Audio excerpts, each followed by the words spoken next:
I'm Bill Wilson, founder of Metro Ministries. When you walk on these streets and through these neighborhoods and in these buildings, you realize very quickly that the children that live here, that live on these blocks and in these neighborhoods, are surrounded literally every day by the drugs, the violence, all the social issues that you and I hear about on the news, read about in the paper. And for some choose to just turn their head and say, there's nothing that can be done there. The government said, this place is hopeless. It was written off. For years, the school system said, those kids are hopeless. And yet I have told them, no, they're not hopeless. They just don't have any hope. But see, that's what the gospel does. The gospel brings the hope, doesn't it? I want you to watch, because for the next few minutes, you're going to see how a daring message of hope, empowered by Jesus Christ, has brought hope and healing to these streets of pain.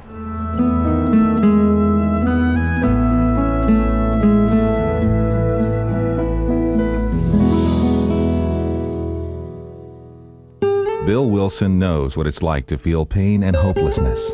As a child, he was abandoned on a street corner by his own mother, who was unable to care for him. Bill remained on that corner for 3 days until finally one man reached out and took Bill into his home. Little did that man know that Bill Wilson would grow up to lead the largest Sunday school in America and pioneer a model for inner city ministry that would reach around the globe.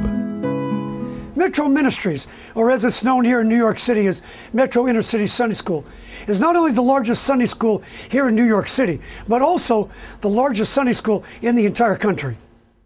In Brookyln, New York, international headquarters of Metro Ministries, more than 20,000 children are ministered to each week. Bill chose this location knowing that if he could reach Brookyln, one of the most violent cities in America, he could reach anywhere.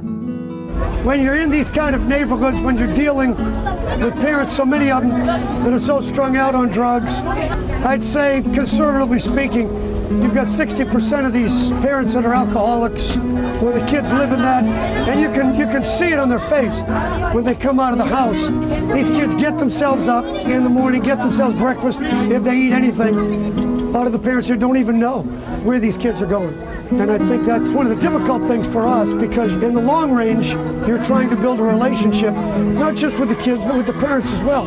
The Saturday morning, the Sunday school, the whole thing that we do, it becomes literally the highlight of these kids' week. With Sidewalk Sunday School, weekly gatherings at Metro buildings, and ongoing home visits, Metro Ministries has grown throughout the surrounding neighborhoods and literally changed the face of America's largest city. However, the ministry does not end with the children. One of the amazing things about the sponsored children that come here to New York City to Sunday school, they come in the door and they're rough in the beginning, but once they hear the message of the gospel of Jesus Christ, their lives begin to change. The work that has impacted the children's lives, it doesn't stop there. It goes to the brothers and sisters, the moms and dads, the family members, the loved ones. Pretty soon, they're all in church too. Other ministries are doing outreach to minister to the adults, and by that, they reach the children. We do ministry to the children, and through that, we reach the adults.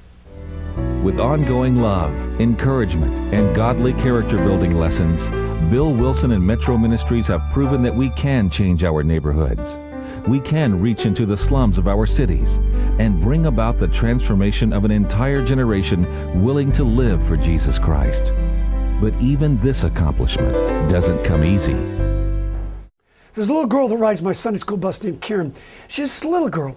She's dying of AIDS, and it was a disease that she contracted from her biological mother at birth. And yet the highlight of her week is coming to Sunday school, singing the songs, learning the lessons, riding the old bus.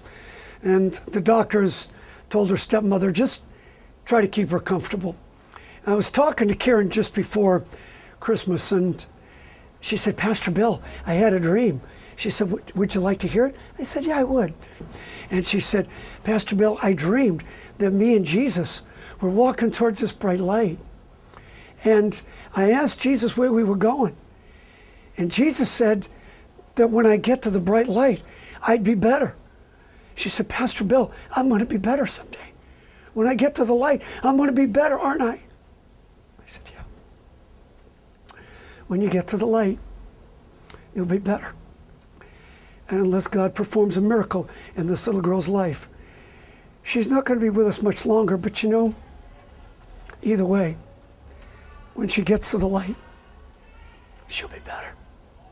From the sewers of Romania and the garbage dumps of Manila to orphanages in Haiti and the slums of Asia, Bill Wilson and Metro Ministries reach into the most desperate places on earth with a message of hope.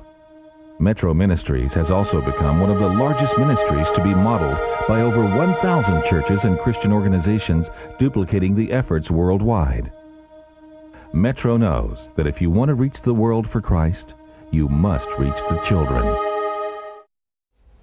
We've so often heard that if you can build a relationship with a child at a young age as possible, that's the best way to try to connect with them, to be able to influence them.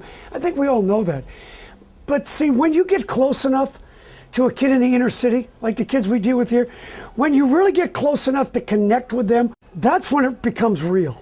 That's when the relationship becomes real. That's what gives you the credibility to begin to speak into their lives. You need to understand, folks, these kids live in a world they didn't create, but now they've got to live in it. So the question is, how do you really change a place like this? It always comes one at a time. And that's exactly how we've been reaching the kids here. One kid, one by one person that is somewhere saying, I really do care. I really do care, and I'm willing to get close enough to that child to let that kid know that I love them no matter where they come from, no matter who their mom is, even if they don't know who their dad is, no matter what kind of place they live, it doesn't matter. What matters is that somebody loves them, and that's communicated by somebody that really does. We need your help, and we need it now.